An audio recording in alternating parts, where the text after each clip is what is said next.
Hi guys, I've just woken up, but I'm going to read you a little bit of wonder. Ready? We're up to we read Mr. Brown's October precept. We're up to chapter called Apples, and that's on page 66. My birthday is October 10th. I like my birthday, 10:10. It would have been great if I'd been born exactly at 10:10 in the morning or at night, but I wasn't. I was born just after midnight. But I still think my birthday's cool. I usually have a little party at home, but this year I asked Mum if I could have a big bowling party. Mum was surprised but happy. She asked me who I wanted to ask from my class, and I said everyone in my homeroom plus Summer. Oh, that's a lot of kids, Augie, said Mum. I have to invite everyone because I don't want anyone to have their feelings hurt if they find out that other people are invited and they aren't, okay? Okay, Mum agreed. You even want to invite the what's the deal kid? Yeah, you can invite Julian, I answered. Geez, Mum, you should forget about that already. I know, you're right. A couple of weeks later, I asked Mum who was coming to my party, and she said Jack Will, Summer, Reed Kingsley, both Maxes, and a couple of other kids said they were going to try to be there. Like who? Charlotte's mum said Charlotte had a dance recital earlier in the day, but she was going to try to come to your party if time allowed. And Tristan's mum said he might come after his football match. So that's it, I said. That's like 5 people. That's more than 5 people, Augie. I think a lot of people just had plans already, Mum answered. We were in the kitchen. She was cutting one of the apples we'd just gotten at the farmer's market into tinsy-wincy bites so I could eat it. What kind of plans? I asked. I don't know, Augie. I sent out the evites kind of late. Like, what did they tell you though? What were the reasons they gave? Everyone gave different reasons, Augie. She sounded a bit impatient. Really, sweetie, it shouldn't matter what their reasons were. People had plans, that's all. What did Julian give as his reason? I asked. You know, Mum said, his mum was the only person who didn't RSVP at all. She looked at me. I guess the apple doesn't fall far from the tree. I laughed because I thought she was making a joke, but then I realised she wasn't. What does that mean? I asked. Never mind. Now go wash your hands so you can eat.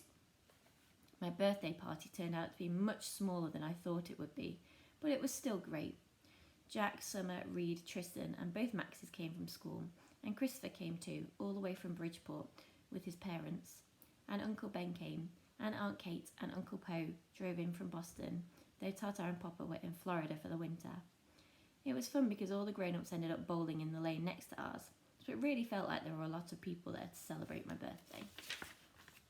Next chapter, Halloween. Just gonna have some tea.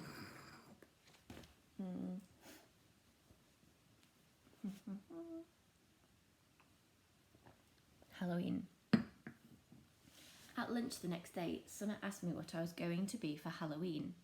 Of course, I'd been thinking about it since last Halloween, so I knew right away. Boba Fett. You know, you can wear a costume to school on Halloween, right? No way, really? So long as it's politically correct. What, like no guns and stuff? Exactly. What about blasters? I think a blaster's like a gun, Augie. Oh man, I said, shaking my head. Boba Fett has a blaster. At least we don't have to come in like a character in a book anymore. In the lower school, that's what you had to do. Last year, I was the Wicked Witch from the West, from The Wizard of Oz. But that's a movie, not a book. Hello, Summer answered. It was a book first. One of my favourite books in the world, actually. My dad used to read it to me every night in first grade. When Summer talks, especially when she's excited about something, her eyes squint like she's looking right at the sun. I hardly ever see Summer during the day, since the only class we have together is English. But ever since that first lunch at school, we've sat at the summer table together every day, just the 2 of us.